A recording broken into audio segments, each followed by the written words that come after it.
दोस्तों नमस्कार, आप सबका फिर से स्वागत है दीपक टेक यू क्रिएटर में। तो दोस्तों मैं आज आपको बताने वाला हूं, मेरे पास एक कमेंट आया था किसी बंदे का। तो वो पूरा विड्रॉल निकालना चाहता था अपना पीएफ का। पीएफ मतलब जहां हम काम करते हैं वहां हमारा पीएफ कटता है, उसका पीएफ का विड्रॉल निकालने वाला था, फुल एंड फाइनल विड्रॉल निकालने वाला। तो वो बोल रहे थे कि हमें 15G फॉर्म फिल करने के लिए बोल रहा है, तो हम कहाँ से भरें, 15G कहाँ से लाएँ और क्या होता है 15G। तो मैंने उनसे पर्सनली बोला कि 15G फॉर्म फिल बहुत इजीली हो जाता है, इसके लिए मैं आपको एक वीडियो बना के चैनल पे डाल दूंगा। तो उसी के बारे में फ्रेंड आज हम बात करने वाले हैं। मैं बताऊंगा कि फॉर्म 15G क्या होता है, फॉर्म 15G कहाँ कहाँ फिल होता है और पीएफ में इसकी ज़रूरत क्यों पड़ती है।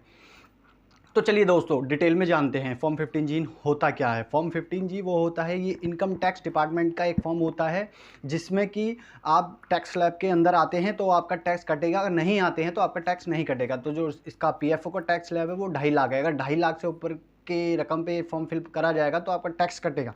तो मैं आपको यही नहीं बताऊंगा, फिल ही करना नहीं बताऊंगा और भरना भी बताऊंगा कि मान लो आपके पास कोई ऐसे ही परेशान व्यक्ति आ जाए या जिसको ज़रूरत हो, ज़रूरतमंद व्यक्ति की भी आप मदद कर सकते हो।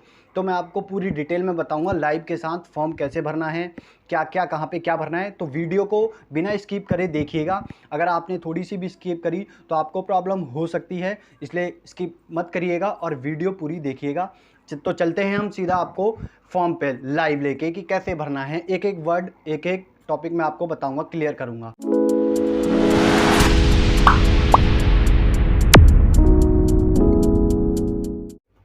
तो दोस्तों ये आ गए फॉर्म 15G, हमारा ये फॉर्म 15G है। ये देखिए ये 2 पन्नों में निकलता है, मैं सिंगल पन्ने में निकलवा के लाया हूँ। ये देखिए एक ये साइड है, ये दूसरा साइड है, पार्ट 2 देख रहे हैं। मैं गोला भी कर देता हूँ, पार्ट 2 आपको दिख रहा होगा क्लियर करके, ठीक है। उसके बाद ये देखिए यहाँ पे लिखा होगा क्लियर शब्दों में पार्ट 1 ये लिखा है और यहाँ पर लिखा है form 15G C section 97 oblique है, ठीक है। तो हम इसको फिल कैसे करें जो कि हमारा पीएफ का जो पैसा है उसमें टैक्स ना कटे। तो मैं पूरी डिटेल में आपको बताऊंगा कैसे कैसे फिल करना है, क्योंकि मैं फिल करके आपको सीधा बता देता कि यहाँ नाम भरना है, यहाँ अपना एड्रेस भरना है, वो तो मैं आपको पूरा स्टेप बाय स्टेप बताऊंगा और वही भरना जो मैं बता रहा हूँ आपको, ठीक है। ज़्यादा हमें नहीं फिल करना है इसमें जो हमसे पूछा है, क्योंकि जो दूसरा पार्ट है वो हमारे लिए नहीं, वो पीएफ डिपार्टमेंट के लिए, सॉरी इनकम टैक्स डिपार्टमेंट के लिए, वो अपने आप ही कर देंगे। यहाँ पे लिखा भी होता है for use by person whom declaration finish, ठीक है। तो ये हमारे लिए नहीं होता पार्ट 2, हमारे लिए खाली पार्ट 1 होता है। तो हम चलते हैं सीधा कि हम पार्ट 1 कैसे भरें, ठीक है।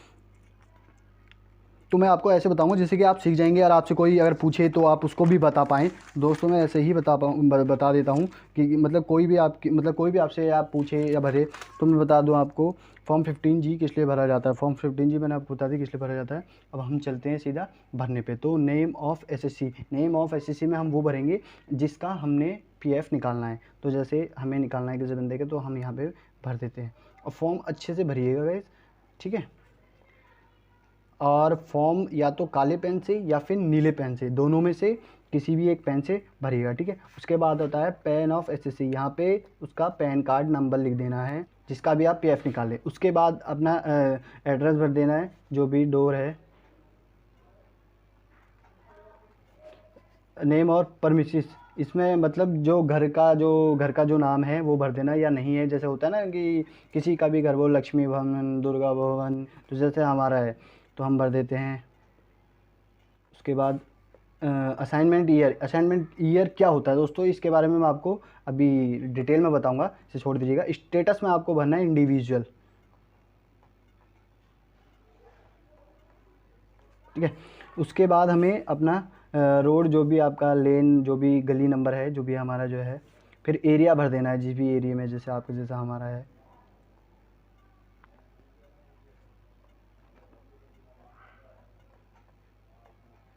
ये फॉर्म मैं आपको ऐसी जल्दी भर के बता रहा हूँ गाइज, आप इसको अच्छे से साफ़ और सुंदर राइटिंग में भरिएगा। मैं आपको ऐसी जल्दी भर के बता रहा हूँ क्योंकि वीडियो बहुत लंबी हो सकती है। उसके बाद डिस्ट्रिक्ट आपका जो भी हो वो भर देना, उसका स्टेट जो भी हो आपको भर देना। उसके बाद पिन कोड जो आपके एरिया का हो। उसके बाद अपना फ़ोन नंबर भर देना यहाँ पे। उसके बाद हमें अपना नेम ऑफ बिजनेस ऑक्यूपेशन, मतलब जो भी आप काम करते हैं तो जो, या फिर बिजनेस करते हैं मतलब तो आप काम ही करते हैं तो ऑक्यूपेशन में पीएफ के लिए निकाल रहे हैं। तो यहाँ पे अपना जो भी है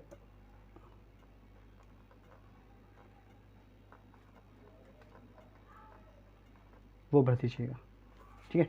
उसके बाद हम आते हैं last assignment year in which acid, इसे भी मैं आपको बाद में बताऊंगा। तो यहाँ पे आपको भरना है जो आप जितना भी आप टोटल मतलब आपका पीएफ बना हुआ है वो टोटल जो भी आप निकालना चाहते हो वो आपको यहाँ पे भरना है, ठीक है। उसके बाद यहाँ पे आता है option estimate total income of previous year in which income mention in column 22 in include, मतलब कि आपका जो भी प्रीवियस ईयर का इनकम होगा और इसका जो मिला के टोटल होता है वो यहाँ पे आपको लिख देना है, ठीक है, टोटल अमाउंट। और नीचे आपको कुछ नहीं भरना, टोटल अमाउंट यहाँ लिख देना है। मतलब कि आपका पीएफ मान लो जैसे कि आपका टोटल पीएफ बना 50,000 रुपये, आपकी टोटल इनकम जो सैलरी बेसिस पे हुई थी मान लो 50,000 हो गई थी ये भी, तो ये टोटल हो गया 1,00,000 रुपये। तो यहाँ पे आपको 1,00,000 रुपये लिख देना है टोटल में, ठीक है गाइस, समझ में आ गया होगा आशा करता हूँ। उसके बाद हमें कुछ नहीं करना है, यहाँ पे कुछ नहीं करना। उसके बाद हमें सीधा पीछे आ जाना है, सिग्नेचर करवाने उसके जो भी पर्सन यहाँ पे भर रहा है फिल कर रहा है उसके लिए। उसके बाद डिक्लेरेशन वेरिफिकेशन में आपको करना है, अपना नाम लिख देना है, जिसके भी उसके फॉर्म भर रहे हैं हम अपना नाम लिख देंगे। उसके बाद यहाँ पे आएगा दूसरा column previous ending year. Previous ending year मैं बता दूँ क्या होता है, जिस ईयर में आप फॉर्म भर रहे हैं वो प्रीवियस ईयर एंडिंग हो गया, तो हमारा प्रीवियस ईयर एंडिंग हो गया 2021 और 2022। उसके बाद हम जाएंगे असाइनमेंट ईयर। ईयर क्या होता है, असाइनमेंट ईयर ये होता है, देखो जैसे प्रीवियस ईयर अभी है 2021 और 2022 हमारा अभी जैसे हम भर रहे हैं, तो इसका हम असाइनमेंट ईयर, इसमें हम प्रीवियस ईयर में ऐड कर देंगे आगे का एक ईयर, तो उसमें हमारा असाइनमेंट ईयर निकल जाएगा। तो हमारा इस हिसाब से असाइनमेंट हुआ 2021 2022, जहाँ हमें असाइनमेंट ईयर है पूछा जाएगा वहाँ ये लिखना है हमको 2021 2022 और हमारा असाइनमेंट ईयर ये हो गया, ठीक है। उसके बाद हमारे पास प्रीवियस ईयर एंडिंग तो कब होती है, तो मैं बता दूं आपको 31 मार्च 2021 ये हमारी प्रीवियस एंडिंग हो गई, ठीक है। उसके बाद असाइनमेंट ईयर, तो मैंने अभी बताया था आपको कि एक आगे का एक ईयर हम जोड़ देंगे, तो इसमें 2021 2022 ये हो गया हमारा असाइनमेंट ईयर। उसके बाद हम प्लेस भर देंगे जो भी हम जिस भी प्लेस से भर रहे हैं, उसके बाद डेट डाल देंगे जिस भी डेट से हम भर रहे हैं, ठीक है। उसके बाद ये हमारा भरने का काम नहीं है, ये ऑफिस वालों का है, और यहाँ पे उसके साइन करा दीजिएगा जो भी फिल कर रहा है अपने पीएफ के लिए, जो आप अपना कर रहे हैं तो आप अपनी साइन कर देंगे। आशा करता हूँ आपको ये सब समझ में आ गया होगा, क्योंकि बहुत लंबी वीडियो बन जाएगी इस फॉर्म के ऊपर में, तो जो आपकी मेन जानकारी थी मतलब पीएफ निकालने के लिए, तो ऐसे ही फिल कर दीजिएगा। आपका फॉर्म 15G भर चुका है। तो मैं आपको बता दूं कि फॉर्म 15G उन लोगों को भरना है जैसे किसी ने 5 साल किसी कंपनी में काम करा, उससे भी आप पहले छोड़ दिया, वो पूरा पीएफ का पैसा निकालने चाहता है। मतलब आपने कहीं 5 साल जॉब करी फिर पूरा पैसा निकालना चाहते हैं आप, इनकम टैक्स के दायरे में आते हैं या नहीं आते तो भी आपको ये भरना पड़ेगा। अगर आप इनकम टैक्स का ऑलरेडी इनकम टैक्स देते हो तो दोस्तों मत भरना, ये बला है, ये बला मत भरना फिर। तो जो आखिर ये बला जो थी 15G फॉर्म की मैंने आपको क्लियरली बता दी है। तो दोस्तों आशा करता हूँ कि आपको ये फॉर्म भरना आ गया होगा और आप भी आसानी से किसी का भी फॉर्म 15G फिल कर सकते हैं और आप अपना भी स्वयं कर सकते हैं। तो ये फॉर्म कब भरना है ये भी मैंने आपको बता दिया कि आप किसी कंपनी में 5 साल जॉब करते हैं या उससे पहले छोड़ के आप अपना पूरा पीएफ का पैसा निकलवाना चाहते हैं तो आपको ये फॉर्म भरना पड़ेगा, अदरवाइज़ आपका टीडीएस कट जाएगा। तो ठीक है, मैंने आपको बता दिया। और एक और बात बता दूं ज़रूरी जानकारी कि 2.5 लाख से ऊपर आपका टोटल पीएफ और प्रीवियस ईयर का मिला के बनता है तो आपका टैक्स फिर भी कटेगा, क्योंकि 2.5 लाख से ऊपर टैक्स स्लैब में आ जाता है तो कटेगा इस बारे में, ठीक है। तो उसके बाद में थोड़ी सी और डिटेल में बता दूं कि प्रीवियस ईयर और असाइनमेंट ईयर में आप कंफ्यूज मत हो जाना। प्रीवियस ईयर वो होता है जिस ईयर में हम भर रहे हैं, और असाइनमेंट ईयर मतलब जी प्रीवियस ईयर में एक ईयर और जोड़ दीजिएगा, वो हो गया हमारा असाइनमेंट ईयर। बहुत सिंपल तरीके से मैंने आपको बताया है दोस्तों, ठीक है। तो आशा करता हूँ आपको ये वीडियो पसंद आए, लाइक करना और सब्सक्राइब करना ना भूलिएगा।